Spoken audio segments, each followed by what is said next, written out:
Perfect. Great. All right. Well, I would like to say good afternoon and welcome to Georgia Rare Disease Day 2021. My name is Beth Wynn, for those of you that don't know, and I am the Georgia NORD Volunteer Ambassador. So we're going to get this started and kicked off with an introductory video. You'd like to share that? Sure, I will get that started right away. Perfect.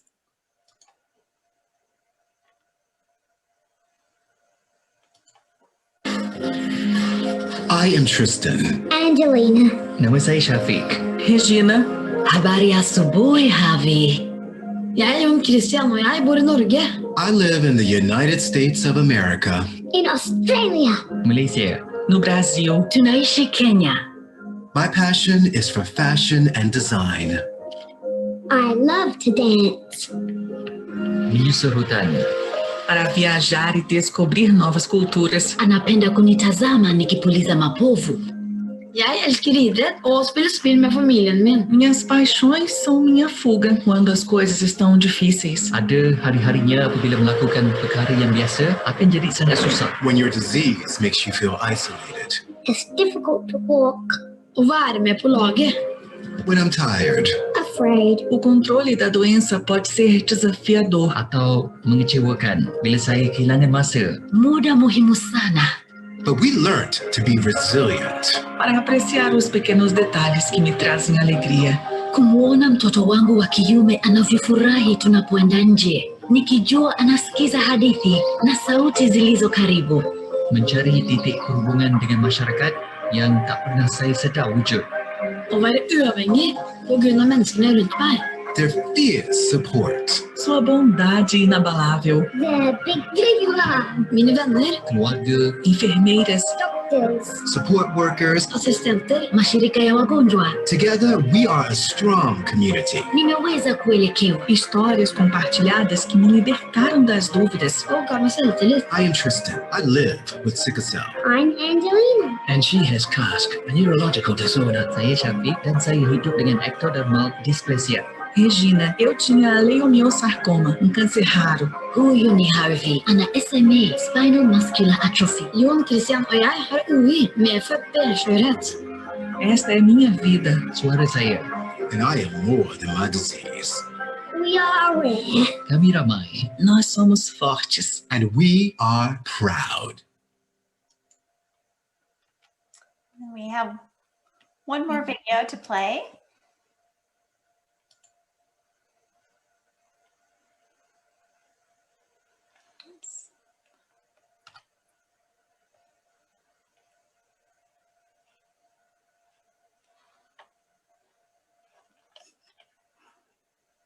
Sorry about that. We'll get that loaded in and make sure we can play that for you in just a little bit. You're fine. But I'll turn it back to you for right now. Okay. So a little bit more about why I'm here. My own personal journey with a rare disease and experience as a registered nurse led me to this moment today. I'm extremely passionate about helping children and adults with rare diseases. I've dedicated my life to serve the rare community. Today, we gather in honor of children and adults with rare diseases. And we stop and take pause to remember those who have gone. It's their journey that got us where we are today. And we learn from that so that we can do better moving forward. Together today and every day, we raise our voices in an effort to strengthen and unite our rare community. And we can do that by joining together to make efforts forward for rare diseases. And I appreciate everyone who has taken the time to stop and attend this today. It's very important for our rare community. Thank you. Are we ready?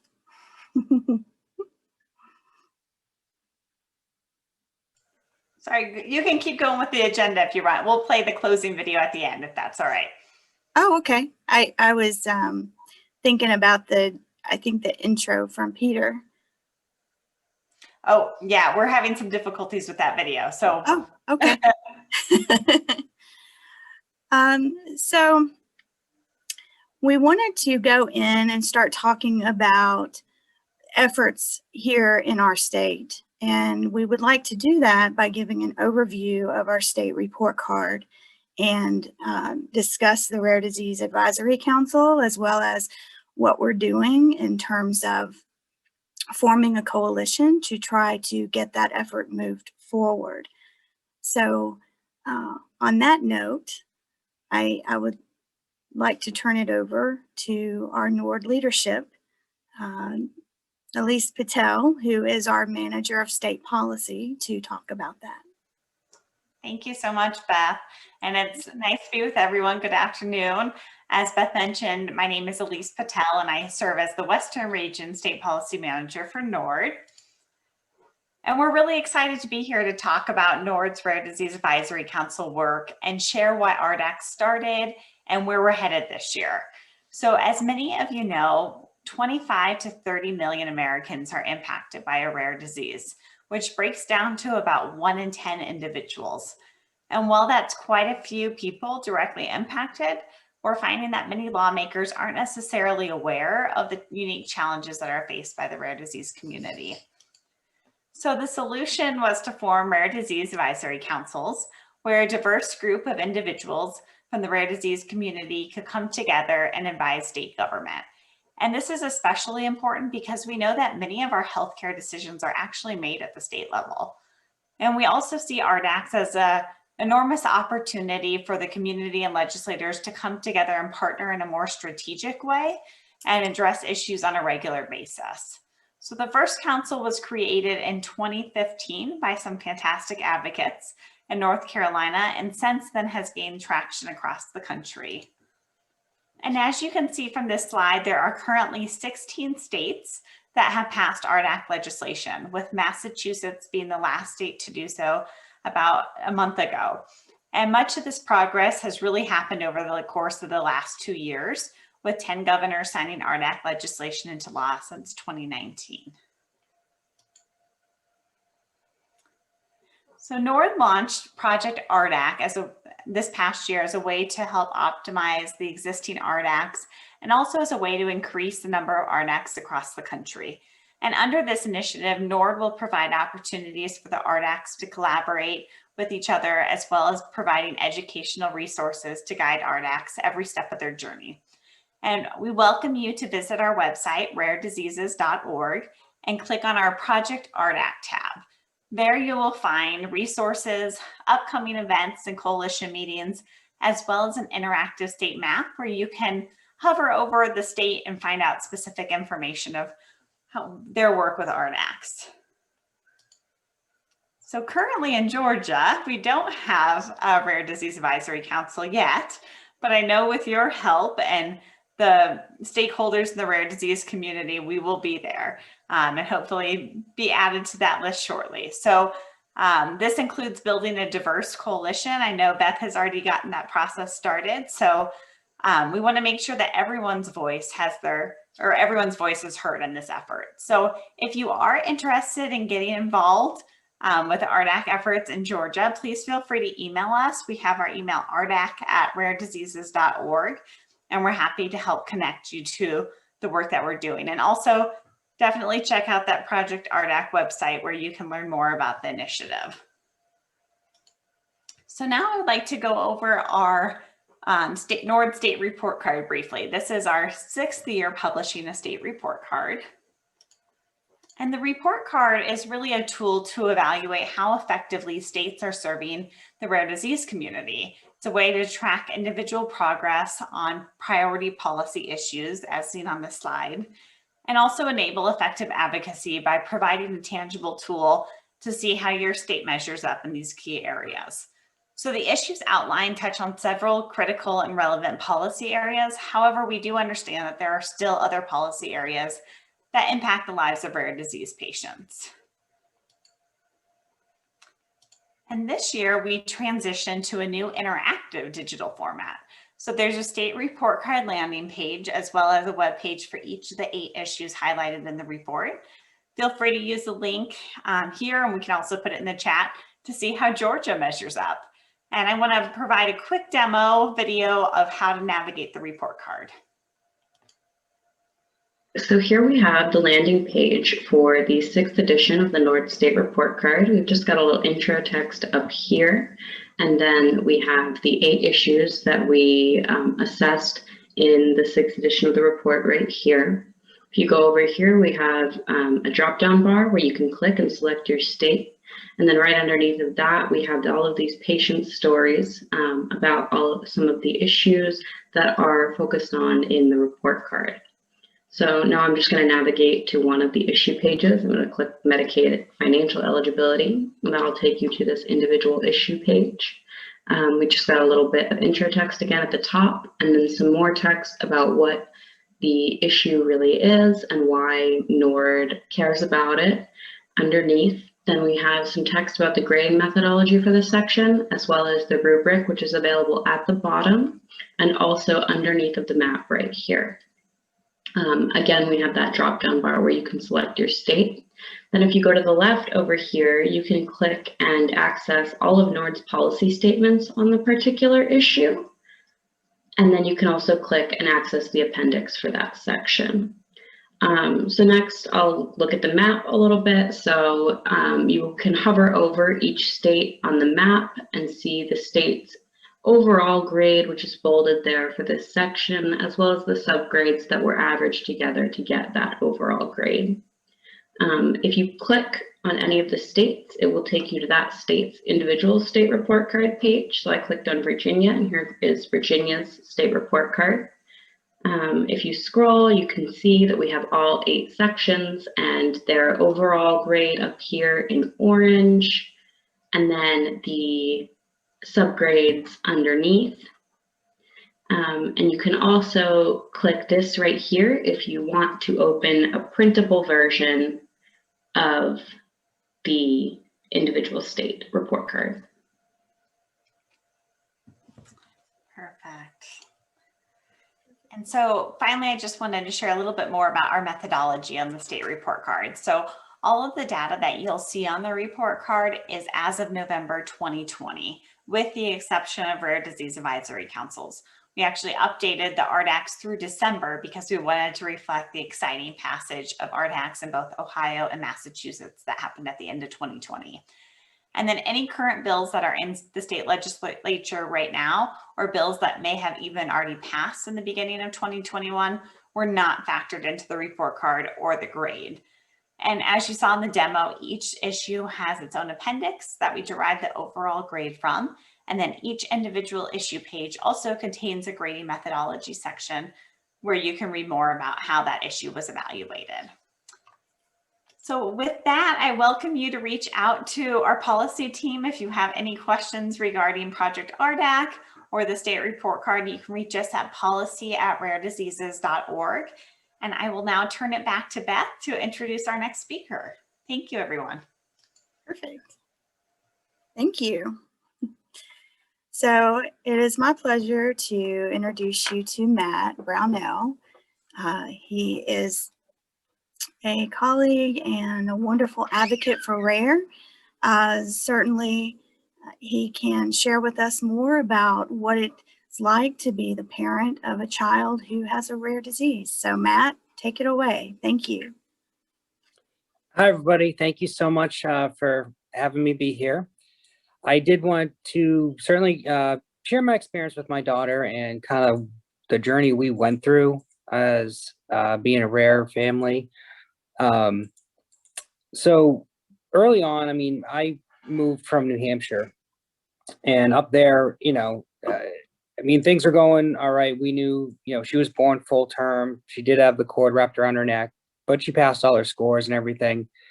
But as she was getting older, she wasn't really reaching certain milestones as far as walking and talking and those kind of things. So started talking to her pediatrician because, again, where else do you go? he ran blood tests, thyroid was fine, everything was fine, and just kind of put his hands up, said, oh, I don't know, just gonna have to wait. So then we moved down south here, and things weren't progressing. She was 2-3 years old, not talking, so we were getting speech therapy for. We were doing a bunch of different therapies because she couldn't even hold a pencil. I mean, she just didn't have the fine motor skills or gross motor skills that she should have had at this point in time.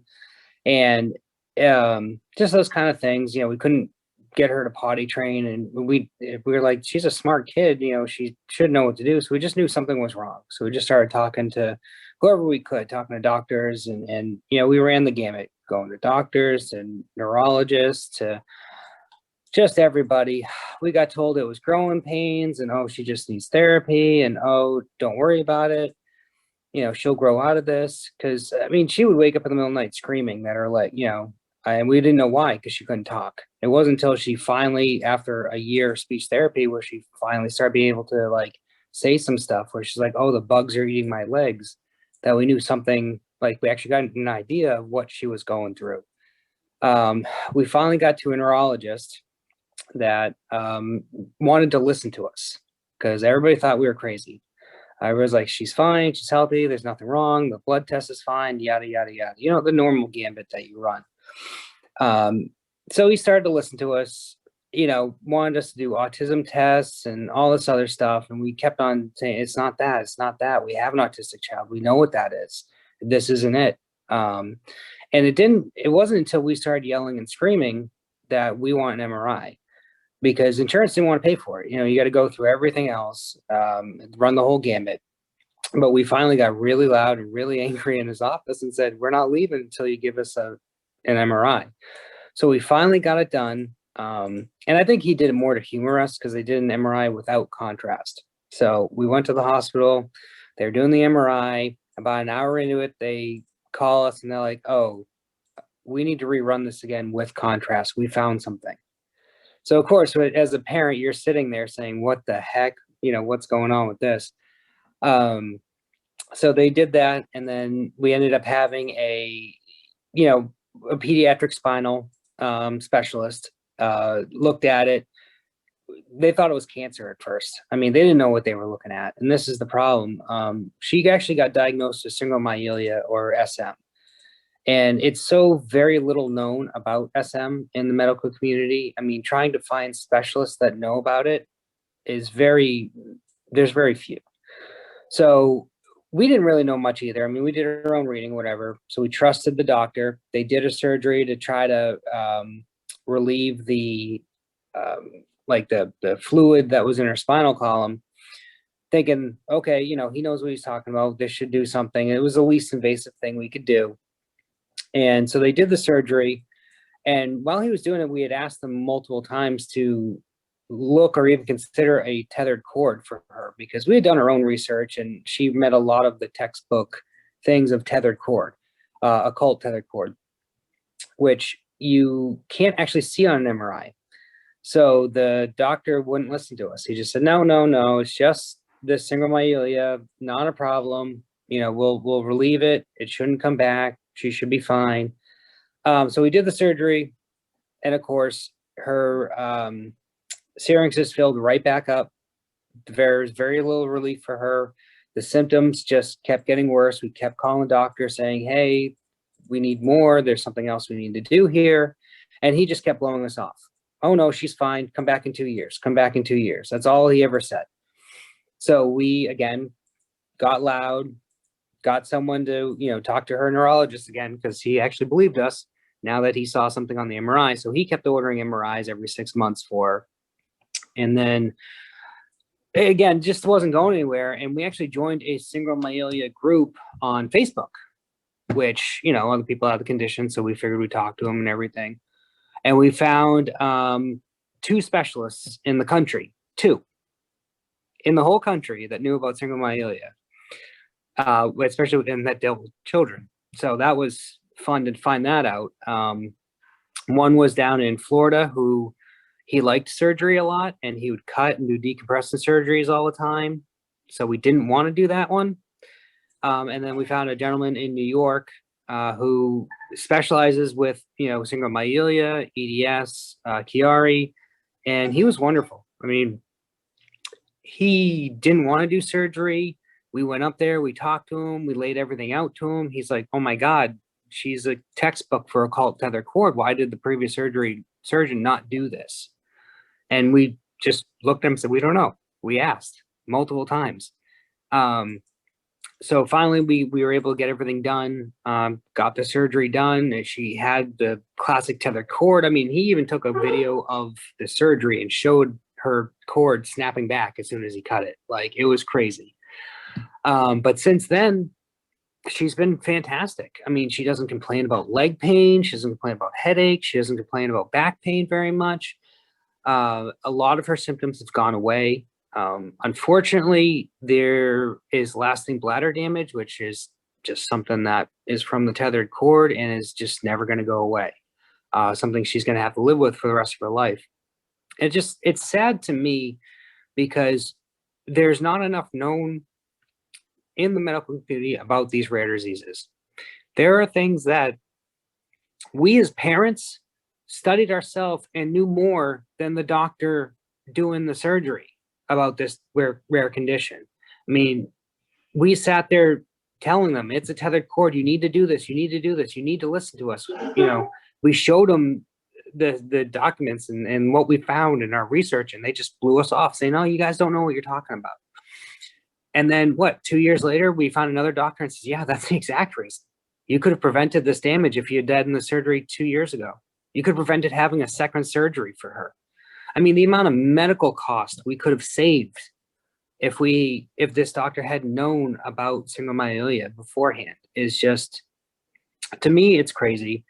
I mean, it ends up that she has, the whole combination. She's got the syngomyelia, the Chiari, and EDS, because they all tend to go together.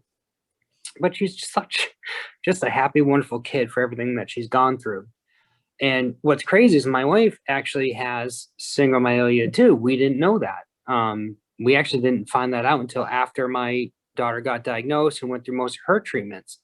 And we're running into the same issues with her. Is we're trying to do pain management. The pain management people really don't know about it. They're trying to treat with like nerve pain and things like that, which, it does help. But again, they don't know about it. We're trying to find neurologists that know about syngomyelia, and they don't. We can only find, again, we know the pediatric ones, but they don't work with adults. So trying to find an adult neurologist, it's next to impossible. So we really just need more. There needs to be more resources in the rare community for everybody, because they shouldn't be going through this. People that have these rare conditions should not have to work this hard to be able to deal with this and to get a diagnosis and to have a better life. I'm sorry, it's just not right. So that's my story. Hopefully, I'm sure a lot of you guys can relate to that, and I'm sorry that for anybody that goes through it. Our hearts go out to you, Matt, because parents, and particularly when rare diseases impact families and children, even in my own journey, there is a big disconnect in a lot of the areas of healthcare. And you're right, more resources are imperative to get in front of those individuals that can help. So it's important that with the resources the community has available to them, and we all know that we have wonderful nonprofits, we have wonderful individuals in the community that have developed some amazing tools, and it is imperative that the providers and all the healthcare institutions have access to them, because that can make a big difference in care. So thank you so much for taking time to share today. Certainly that is something that we are working on. Thank you. You're welcome. Now, up next is a colleague, Lisa Ramon. She certainly is a rare leader and a nurse educator. and she's here today to share with you. So thank you, Lisa. Thank you, Beth. It's good to be here. And Matt, thanks so much for sharing your story. I was very touched. I worked in the world of spina bifida and hydrocephalus for many years. So I've got a lot of experience with syringomyelia and carrying malformation. And I've seen a lot of people suffer from the effects of those conditions. And of course, having tethered cords and all the sequelae that goes with that. So I certainly understand what your family has gone through, and I'm glad that things are improving, and best of luck to your daughter as she grows.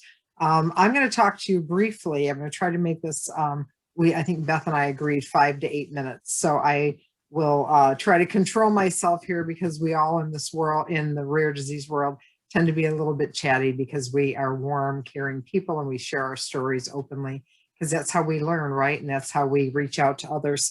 I'm going to talk to you about the impact on as both a mother and a nurse on rare disease. So as a mother, it was devastating.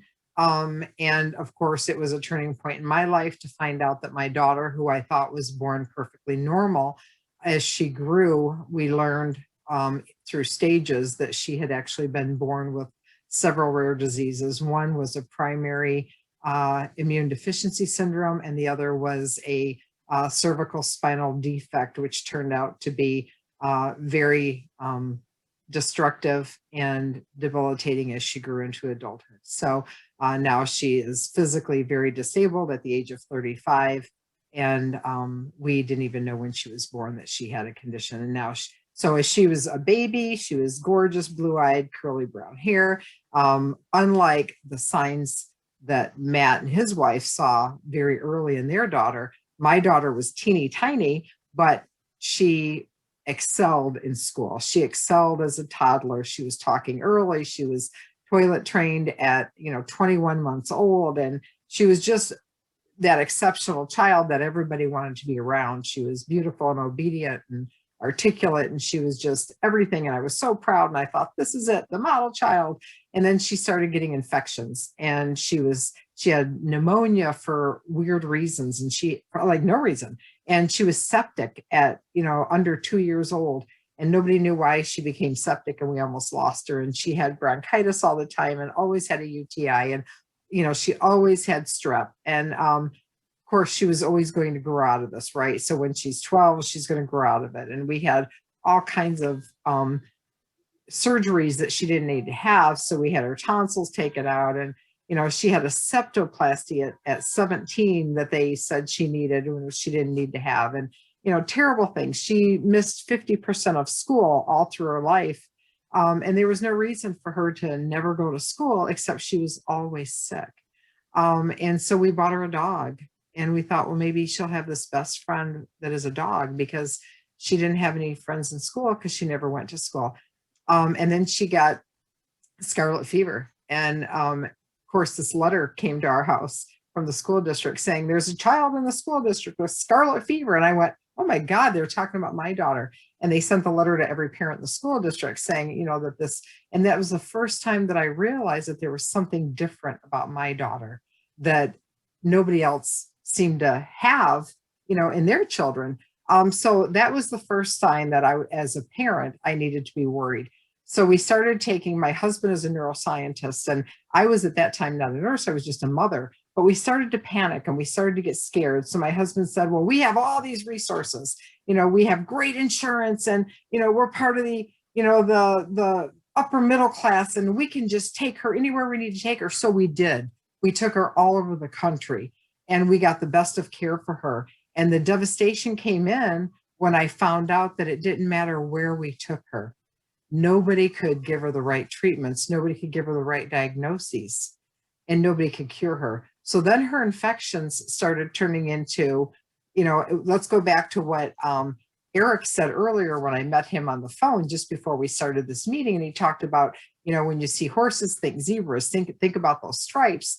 Okay, so now we're thinking about something unique. So then we started talking to specialists who sent us to subspecialists. And then they started saying, well, now you need to do some research on this. So my husband, the neuroscientist, and the professor started doing research, and he said, oh my goodness, she is very unique. So she is a zebra, and what we had to learn is that every zebra has their own stripes. So all the zebras have their own stripes, and those are unique, and we have to respect those. But every zebra has the same demon that haunts them. And what is that demon? That they don't have treatments, they don't have cures. And then my darling Beth Wynn said something the other night at a meeting that she was speaking at Emory Medical School. She said, it's like the toothache that nobody can see, but you can feel it, and it's the worst toothache of your life, and it never goes away, and you can describe it all you want, but nobody else can see it, and they can't diagnose it. So my daughter, one of the curses, one of the problems that she has with her, she has her infections, but she also has, because of the defect in her neck, she has indescribable pain, and nobody can control her pain. So she has to live with unbelievable, uncontrollable pain in her neck. And it's debilitating pain, and it ruins her life. So it's either the infections that we can't treat and control, or it's the pain that we can't treat or control. And it's debilitating. And so as a mother, I became a nurse. From being a mother, I became a nurse. And I said, here we go. Now I'm a healthcare professional, and I'm mobilized, and I'm powerful, and I'm going to take action, and I'm going to make sure that we get her all the best care. So we moved to Europe, and we lived in Europe, in Belgium, and we lived in the UK, in England, and we lived in Germany. And guess what? We still were limited because she's still a zebra, and her stripes are still unique. And we still couldn't get treatments and cures for our daughter. So then I did something really special. I met Beth Wynn, and Beth said, join me, and let's get and become part of the ranks of the rare disease community.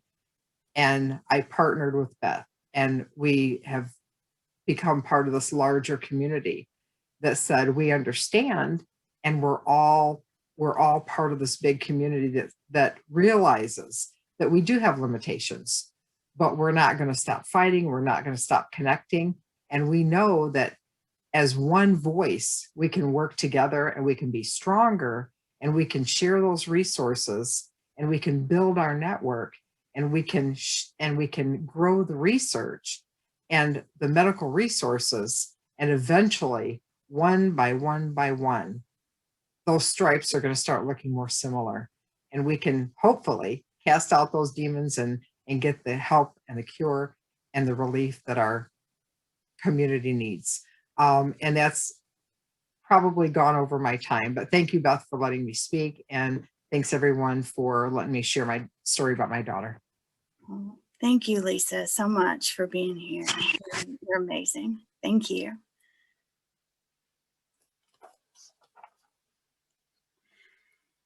Now I want to introduce Suzanne Candela. She is a Mission Outreach Coordinator for Patient Airlift Services. Suzanne, take it away.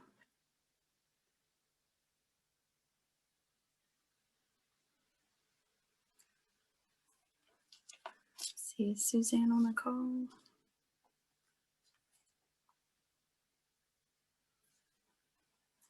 Did we lose Suzanne?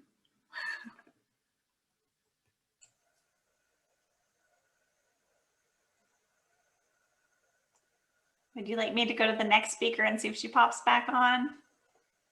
Sure. She was on the call. I will go in and see if I can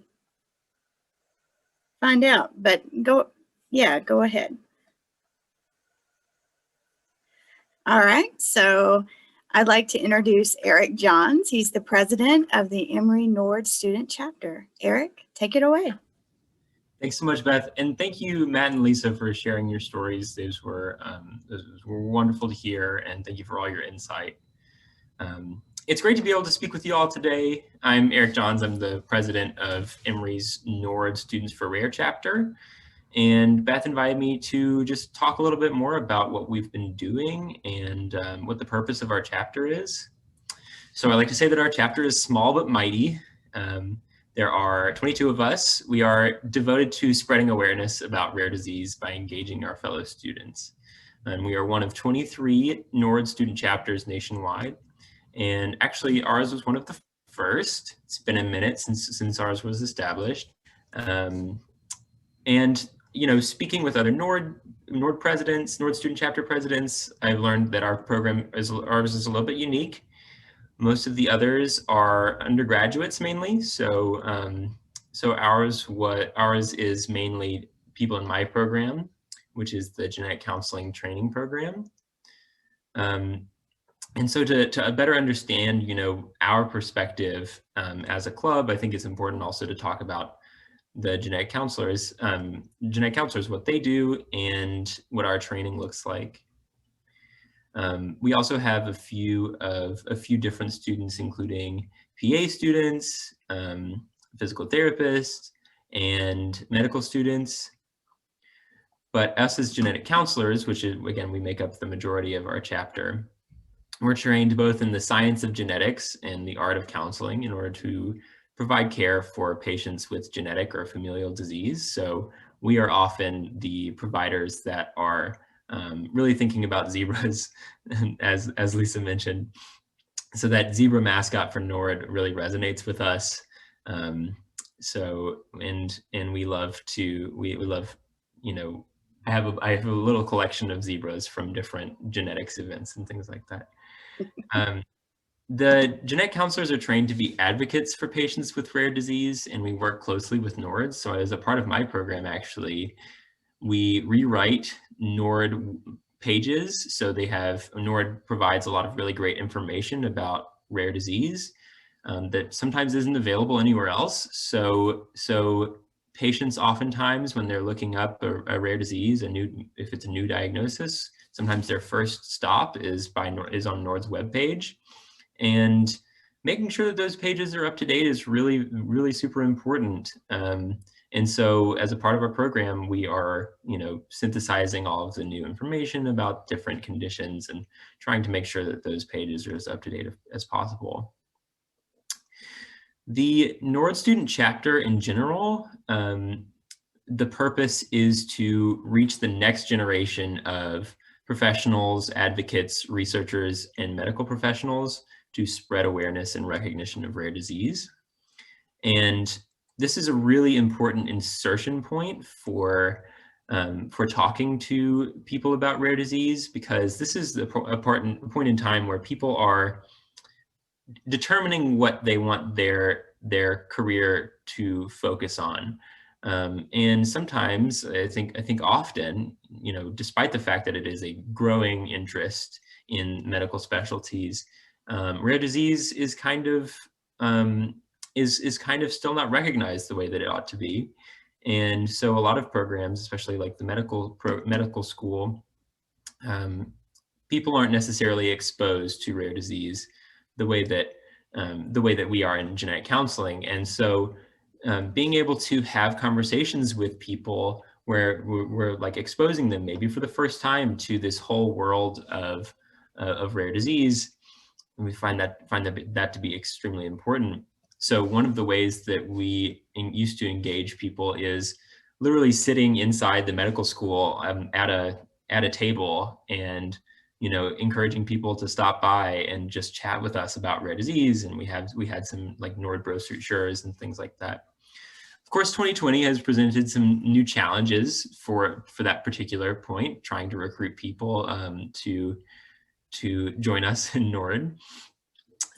But we've come up with some new strategies that actually, I think, have broadened our horizons a little bit. We found that the best way to really get people to buy in to rare disease is to hear from people who are affected. And so Beth was kind enough to come and speak to our student chapter on Wednesday. And we've had a few other speakers this year. And we love to hear their stories and ask questions, hear about what went really well, what went poorly. I know that lots of people have their diagnostic odyssey, and being able to hear how we can best support people is of the utmost importance. And so this has been a really great thing and something that we'd like to continue into the future. So I would love to touch base with some of you. I'll be graduating soon, so maybe it won't be me, but if anyone is interested in sharing their story with rare disease, we would love to hear from you. We are really involved with trying to get people interested in rare disease. And so the main way we do that is by understanding the patient experience. We want people to see what people go through in order and work to avoid that diagnostic odyssey. We like to encourage research into rare disease, and we do that by having people who are doing that type of research share that with us, and we provide that platform. We also, we encourage healthcare providers in general to think about patients not as a list of symptoms, but as a whole person, and to really hear and empower their patients on their journey. And as Matt was saying, patients are often the experts in their own disease. And so being able to listen and really hear what they're going through and in order to improve their outcomes, that's really what we're focused on. And I hope that I can hear from some of you as well at some point to further that mission, so that we can really get people engaged in rare disease. Thank you so much, Beth. Thank you so much, Eric. I appreciate you. You certainly heard that compassion is paramount and important to share with the rare community. And it was a pleasure to share more about NORD and the mission of RAN with Emory. So I always love doing that every year. So thank you so much for the invite. I also thought it was amazing to go through a day, while I was there. They're like, what is it like for a day for you? So it started out by getting up in the morning and what happens throughout the day. So it was amazing and wonderful to share that. So thank you very much for having me. Now, I do want to go back to Suzanne. She has messaged me that she's back in. She is the Mission Outreach Coordinator for Patient Airlift Services. So Suzanne, would you like to talk more about how PALS is making a difference for the rare community? Yes, thank you so much, Beth. I'm so sorry that I'm a little late. Thank you so much for going back to me. I'm excited to share PALS with the rare disease Georgia community. For those of you who have never heard of us before, I'm really excited, and I really hope that we can be of assistance to some of you or some people that you might know. So I'm reading off I typically use PowerPoint, so bear with me. Let's see. So what PALS is we're a volunteer pilot organization. We have over 800 volunteer pilots that utilize their own private aircraft, fuel and time. So this is completely free of charge to the patients. These aircrafts that they use are general aviation aircrafts, and they're typically about 4 to 6 seat planes.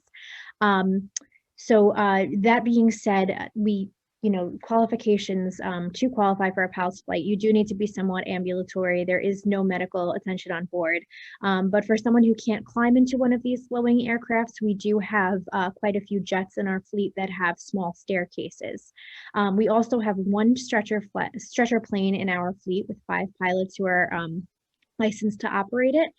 We actually just flew an ALS patient from Burlington, Vermont down to Islip, New York, and it worked out great. He was not ambulatory, so that is an option for patients who would need. We also have partnerships with corporate sponsors like Southwest Airlines.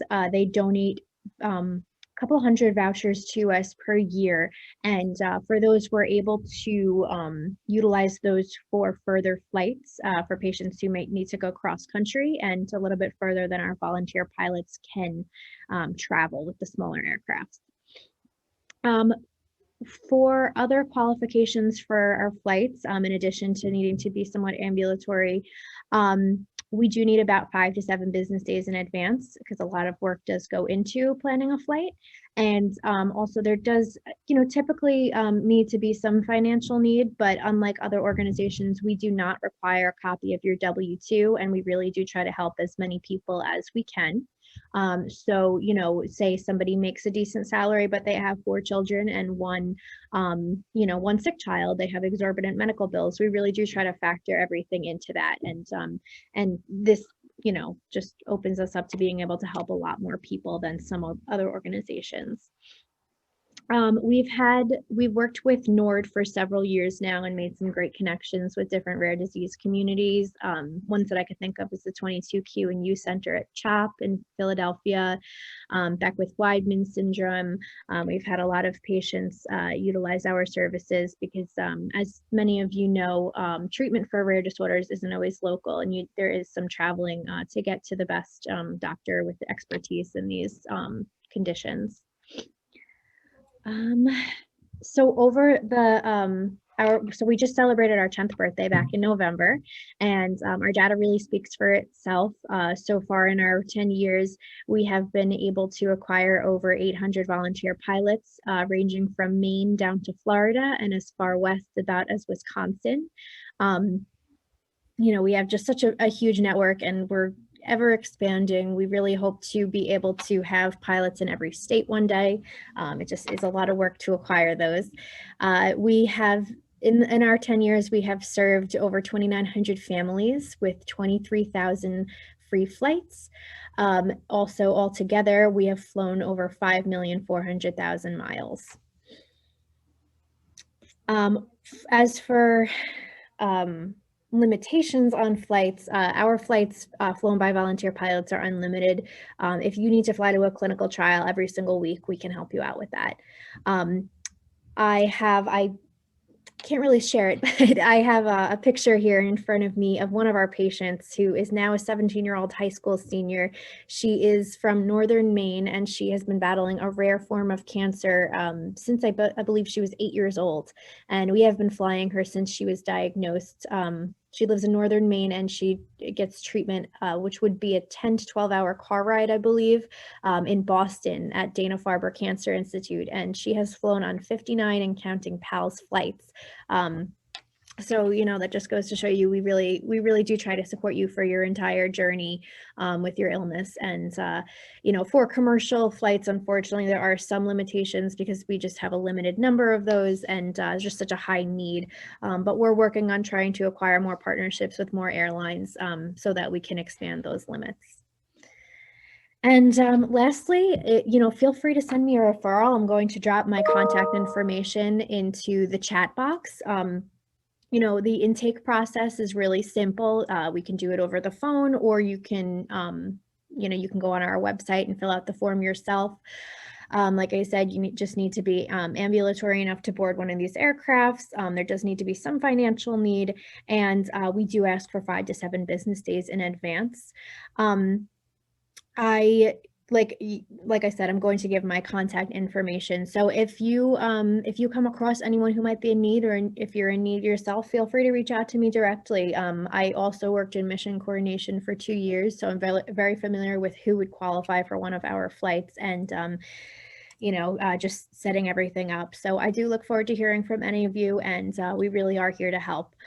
Thank you so much, Beth, for giving me the opportunity to present at your virtual event today, and thank you for all that you do. Thank you, Suzanne, for all you do with PALS. I can't tell you how much it means, because in all the advocacy that I'm involved in, and even with a lot of the nonprofit leaders I know, there are a ton of families that I'm aware of that PALS has helped. Mm-hmm. Particularly when they're at their worst and they don't feel like they have anywhere to turn. So you guys do make a difference. I understand, and I know it's hard, but we appreciate you very much. And thank you for sharing more about how PALS impacts, particularly an individual with rare. Thank you. You're very welcome. Thank you. Absolutely. So I just want to, thank everyone who spoke today. I also want to thank Senator Orrock for her support of the Georgia Rare Disease Advisory Council and sponsorship. I want to thank Butch Miller, Chuck Huffstetler, Gloria Butler, Lester Jackson, Steve Henson. When we introduced our RDAC, it made it all the way to the Health and Human Services Committee, and then it did not move forward. We, as a rare disease community, are united. We're going to continue to move forward. Part of doing that is having our Georgia coalition. So we invite you to get involved so that we can continue to support the Rare Disease Advisory Council and keep moving forward. We will have regular meetings, and we will certainly notify our members about those meetings, and we encourage you to attend. We're making great progress, and we look forward to all that we're going to do together and accomplish. We want to thank everyone for attending today. You are not alone in your rare journey at all. We see you. You are visible to us, and we look forward to all the progress we're going to make together. And on that note, I want to let you know something really cool, that after the event, we will be randomly selecting 2 winners from our attendees list to receive this swag bag. So as you see here, there's socks and an awesome mask and a water bottle and zebra and pins. So if you registered for our meeting today, you have a chance to win this. So I would love to network with some of you that are on the call. We have some time left today if you want to hang out. Certainly, I'd love to talk to you more. So thank you so much.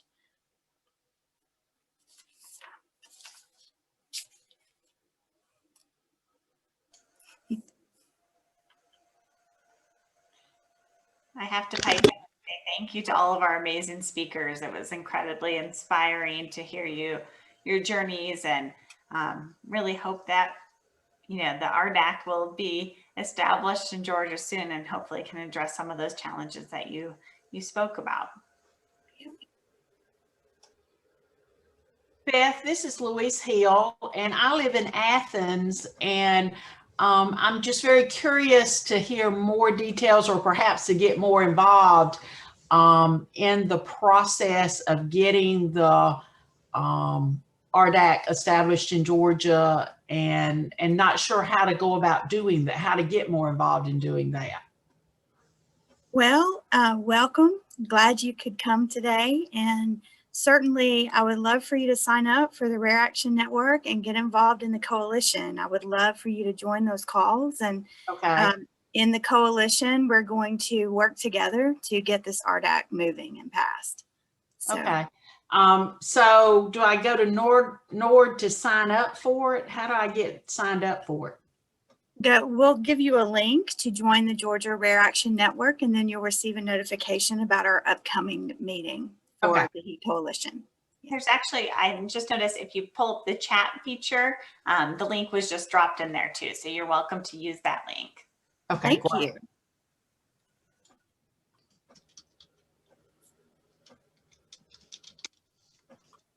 Don't be shy. We're Georgians. We talk. At least I do. I guess I'm curious a little bit to know more details of how the process has moved forward. I mean, you said it got to Human Services. I got in front of the Health and Human Services Committee, and then it just didn't move. There were other legislative pieces that were presented at the time that seemed to be pushed ahead of that. So we just need to reconvene and get that moving again. We have a wonderful legislative piece, and we're happy to share that with you so you can read what it entails. The coalition, when we meet, it's to discuss what the focus should be here in Georgia. As you know, there's a lot of needs and disparities, and we want to be as focused as we can, but also involve everyone. So that would be, patients, nonprofits, healthcare providers, educators, academia, industry leaders, because we want to have the perspective of every stakeholder involved. but we also want to sit down and really talk about what area do we want to focus on first. And we want to make sure that we can house our coalition and Rare Disease Advisory Council potentially in an academic setting or a medical school, so that we can continue to grow and reach out and notify those members. You know, if you were housed in a medical school, for example, you have that constant visibility from the students and engagement from the teachers. I know with COVID, things have been really difficult, and certainly we're kind of in a virtual environment right now. But it is our goal to continue sharing and pushing forward why Rare Disease Advisory Council is so important. I think that we have to do that, and if there's more of us to talk about it and branch out with our community, I think that it's a stronger face. We wanted to, and as you heard in our meeting just now, the patient voice is so important. In my own journey as a nurse with a rare disease, when I've spoken up about it, the medical community tends to take notice because I worked in the community for 15 years and now I have a rare disease and there's all these needs. So it's important that we are able to get in front of the committees and the folks making the decisions about whether or not the RDAC should pass. That's one opportunity we didn't have this last time. And I think that when it comes up in front of committee again, we have to get together and have some patient stories to share so that the individuals making those decisions can see what we have to deal with and just how hard it is. Yeah, because sharing that in front of a group is incredibly empowering, and they tend to listen when it's a lot of folks raising their voices. So certainly we have support. We do have legislative support for this. We just need to get it passed. So. Beth, that was great. I just wanted to jump in for a second too. I'm Rose. I'm on the policy team here at NORD and wanted to provide some additional background too on the Georgia effort. Beth did a great job recapping what happened last year, but basically there was another legislative effort underway to, typically RDACs are done through legislation or through a budget.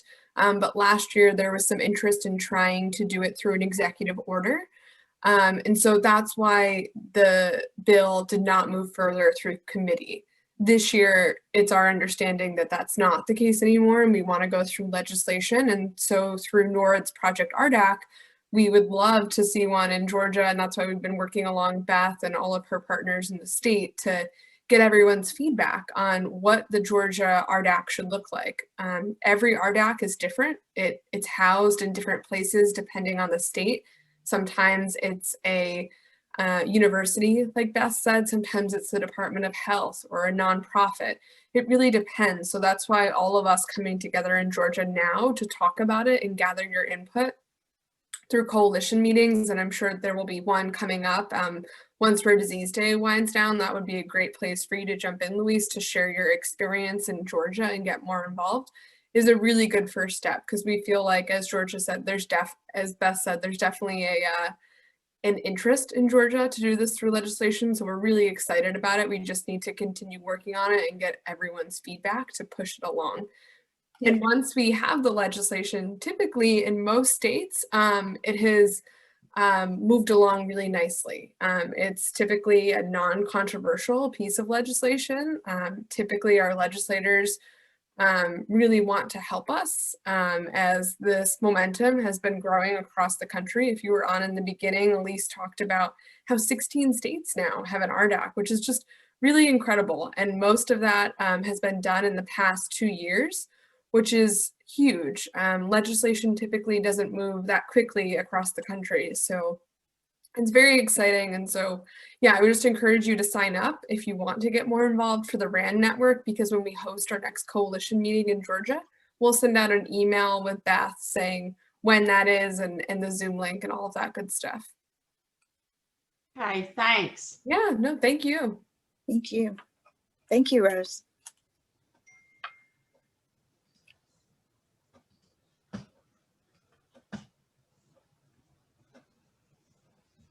Would anybody else like to share? Yeah, I'll share if I can for just a minute. My name's Nora Hamilton. Sorry, I don't have a camera on this old laptop of mine. I'm a parent of a child with a rare disorder. I met Beth and Rose last year at the state capitol in Georgia. At that time, my daughter was maybe about 5 or 6 months old. So we were very new in our journey. Now she's about 1.5 years. I remember you. Hey, Nora. Yeah, here we are. So, you know, I'm here to speak on behalf of my family's experience and to advocate for my daughter and so many other people who are living with a rare disorder. You know, now that we've gotten over some of the initial hurdles in the first 1.5 years, I'm really hoping to be more involved and to get to know all of you better. So thank you so much for this virtual conference today. And it was really cool to hear from some people working for the community. That's fantastic, Nora. Thank you so much for being here. I looked back through photos. I've thought about you and your daughter several times, wondering how you're doing. So it's great that you're here today. Thank you. Thank you. Thank you so much. Yeah, nice to hear your voice again. Thanks for joining us, Nora. Thanks.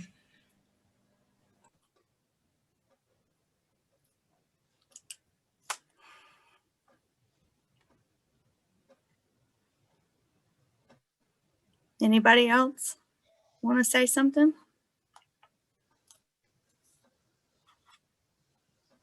Hi. Hi. Sorry, my dog heard me say hi and jumped up. My name is Amy, and I have an 11-year-old son who was diagnosed with DeSanto-Chinelli syndrome. So as far as we know, he's one of the only children in the state to have this disease. And so we are brand new diving into all of this stuff. And so as a brand new person, can you explain the RDAC to me and what that is? Yes, so I'm happy to. Well, first, welcome. Absolutely. Welcome to our rare family, as I like to call it. Pull up a chair. We will set up a little bonfire. It's Georgia, right? Bring the marshmallows. So just as a, without reading, basically, an RDAC provides awareness to state decision makers about things that common obstacles that rare disease patients face, such as misdiagnosis, delays in diagnosis, lack of treatment options, high out-of-pocket cost, or limited access to medical specialists. And basically, it is, it just brings a group of stakeholders together to push the needs in front of decision makers when they're passing laws. We want to make sure that laws are passed that support the rare community, and that when there's a disparity in our state, that we are addressing it. It's important that the council represents a diverse group of patients with rare diseases. Members could be, patients, caregivers, nonprofits, healthcare professionals, geneticists, pediatricians. There's a whole host of individuals. But even, this is something we discussed last year. Even if someone can't physically sit on the council, we still want to make it a priority to listen to the community. So if you're part of the community and you don't get to sit on the council, we talked about having sessions where we could hear some of the concerns. So we make sure to include everyone. I think that's important. And I hope I'm answering your question. I don't want to drone on, but does that help just to kind of know what it is and why it's formed? Yes, you kept saying RDAC and I was clueless because we are pretty new to this world of rare disease and special needs. And we formed a nonprofit, another family and us formed a nonprofit organization for this specific disorder. And we're just trying to learn all the different places that we can be of service as well. Absolutely. If you're having trouble informing the nonprofit, there's a lot of resources out there to help guide you on how to do that. I'm a founder of a nonprofit. I know NORD's done a lot of, support for nonprofits. If you want to connect with other nonprofit leaders, NORD's a great place to go to look for other nonprofits. I don't know what stage you are in forming your nonprofit, but usually, just as a quick pointer, it's really good to have a medical advisory board. Yes, we just formed one of those. Yeah, just a few weeks ago, it's finally officially been formed. So that's exciting.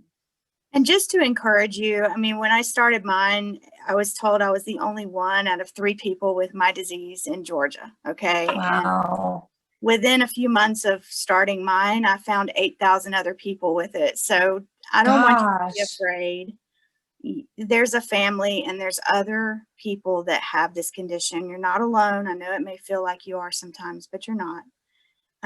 And of course, those of us that are grandfathered in the system, like myself or any of the NORD leaders, you can always contact us, and we're happy to do what we can to give you resources. Awesome. We can't give Thank medical you. advice, but we're happy to give you resources. Yeah. Awesome. Thank you so much. Thank you.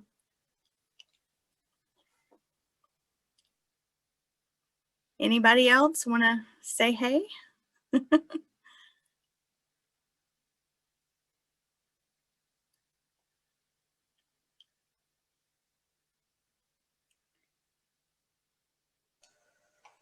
If you want, Beth, I'm happy to play our closing video. Maybe some other people will think of a few more things or questions they might have. So I can play the video and then open it back up for more discussion if that works. Absolutely. That's fine with me. Thank you.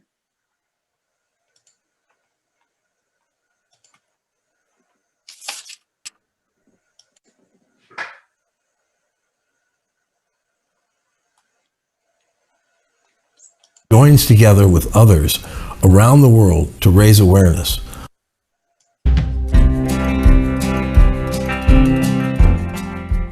Every year on the last day of February, the National Organization for Rare Disorders joins together with others around the world to raise awareness of the challenges faced by people living with rare diseases.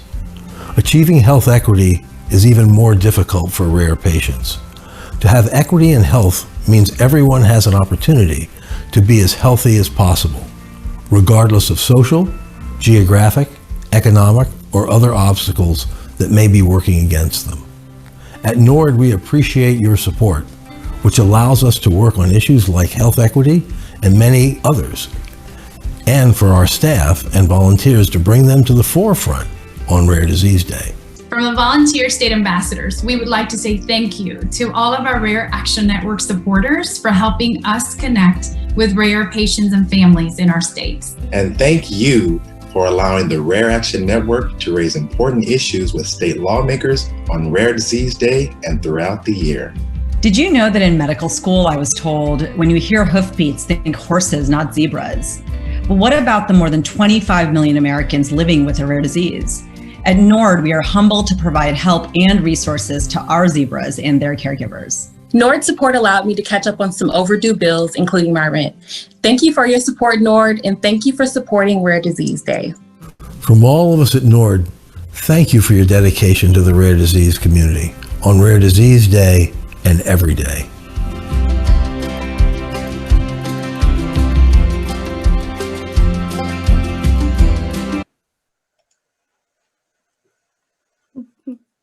Fantastic. Thank you so much.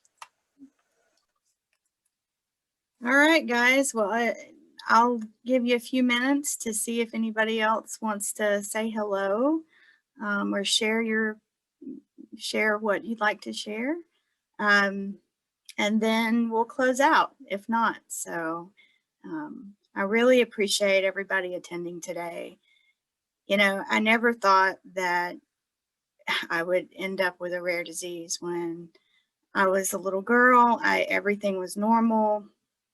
And then I grew up and started working in nursing and found my passion. And then symptoms started that I couldn't explain and led me down this path. But I can tell you that I've met some of the most beautiful people in the rare community that you would ever want to meet. And many of them are here as leaders doing something amazing for the rare community because it was born out of their journey.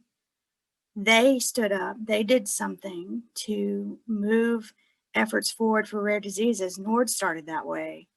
And I think they are just amazing, beautiful individuals who inspire us all. And you can be heard, you are visible, you're important, and we are making progress for the rare community. So just know that. Take that home with you and know that we do believe you, we are listening, and we would love for you to be part of Georgia RAN. We welcome you. And certainly if you haven't spoken up today, then the next time we have a meeting, I'm going to give you another opportunity. So that's okay.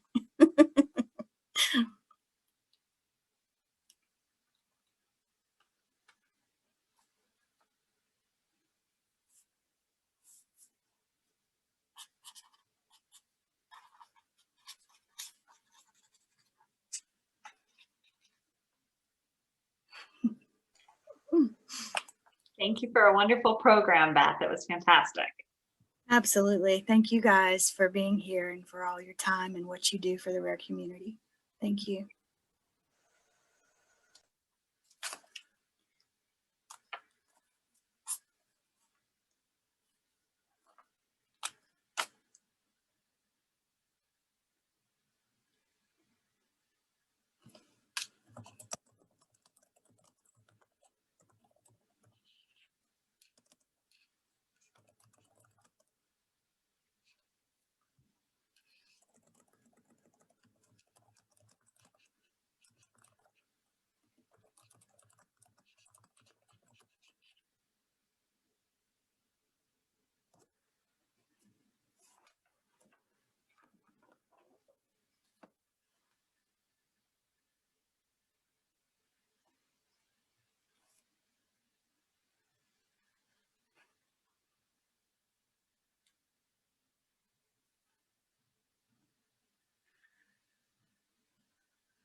Okay, well, I think that's everybody.